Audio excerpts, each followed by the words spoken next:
Hello and welcome to InThisCornerTV.com. I'm Smitty. We're at Don Best Sports in Las Vegas, where today they held a press conference to announce that Mike Tyson may become the ambassador to the sport of boxing in China.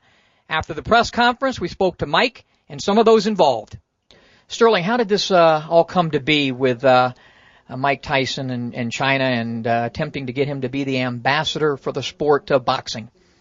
Well, I got a phone call from the Chinese government, TIS, in fact, this group, who actually took over the ring of boxing in China. So they had called me in regards to me bringing shows to China. And through that conversation, they had told me that they were going to have there was a special holiday that was coming up, which was going to be in October the 1st, 2nd, 3rd, 4th. And they wanted to do something during that period of time. So during that conversation, how is it possible that you could bring Mike Tyson? And I said, I could look into that and see if Tyson might be available to do. And we started to talk about bringing Tyson to China. And from that perspective, we got Tyson. Mike, tell us about ambassador for boxing for China. How did this come to be? Well, it's not actually B yet, but no, I'm not actually the ambassador yet.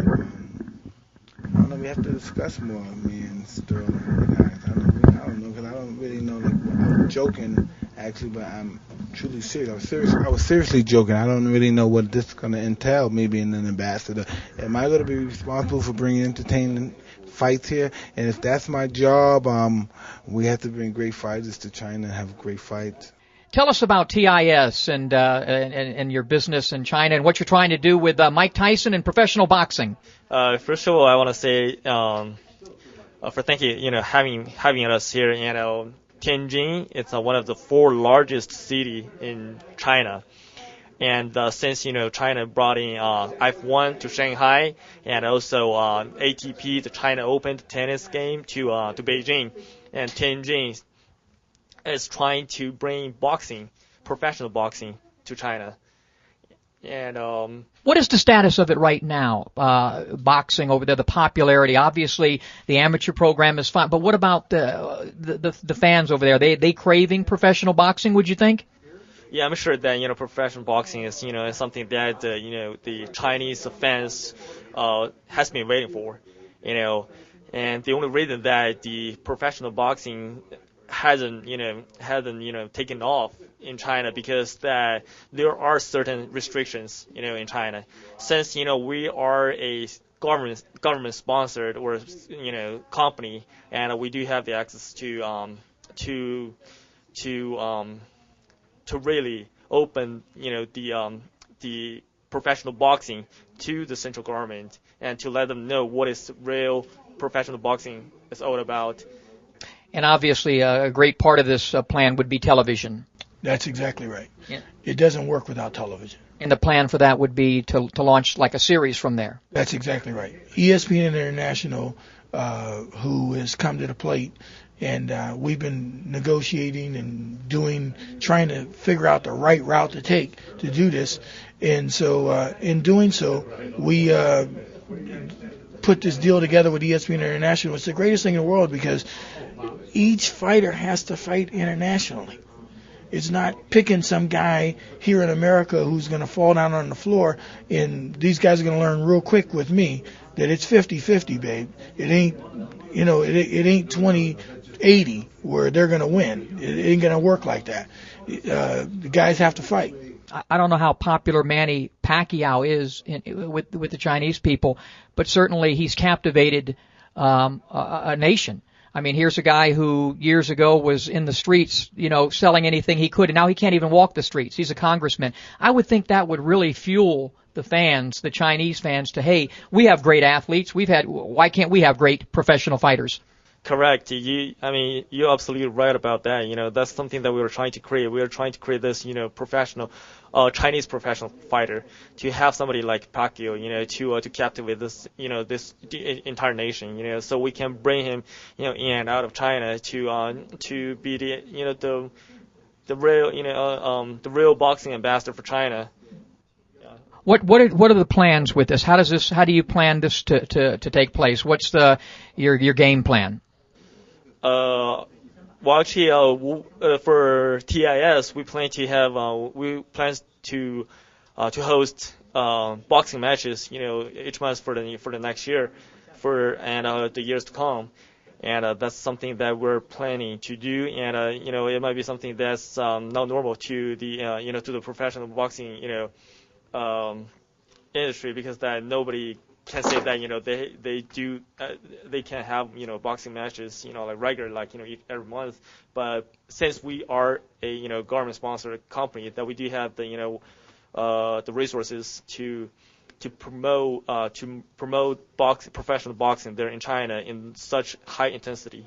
Well, I think they're making an excellent, at least, choice. It's going to be your decision, but their situation over there is kind of like, Cuba in a sense. They have a lot of great athletes, probably great fighters, but the professional boxing end of it, and nobody knows the sport any better than you do. And so I think, and also the broadcast side of it. I just did a fight with you recently, and you're a hell of a commentator, so I think it could be a great opportunity. What I want to talk about a little bit is life after boxing. The last time we had you on the show was right before the final fight of your career with McBride. We did that interview in Phoenix.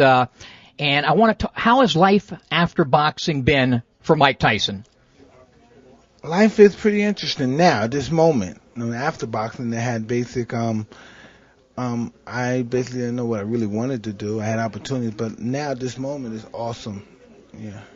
The sport really misses you. Obviously, the heavyweight division misses you. One of the things we've been talking a lot about on the show are the problems, the concerns that I have with the sport of boxing. And I want to just bring up a few items to you and see what your thoughts are on it. First of all, you were a great amateur fighter. Probably should have won a gold medal. How Tillman ended up getting there, we saw what you did to him as a professional. But it seems to me like amateur boxing right now in the U.S., there's a lot of problems with it.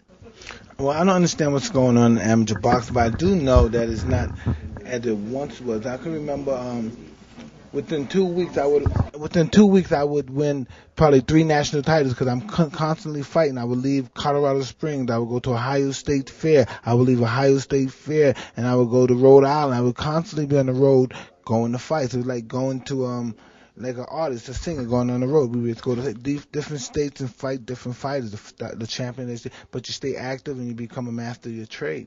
And you build up a lot of camaraderie. I know Mickey Ward today told me to say hello to him and said he fought in the... It'll be nice talking to him. Yeah, and we have the biggest fight here in the world in Pacquiao and Mayweather. Both of those guys have been on in this corner. They're both pals of mine. What, in your opinion, is the problem? I mean, $50-60 million perhaps for both fighters. Why can't we make this fight?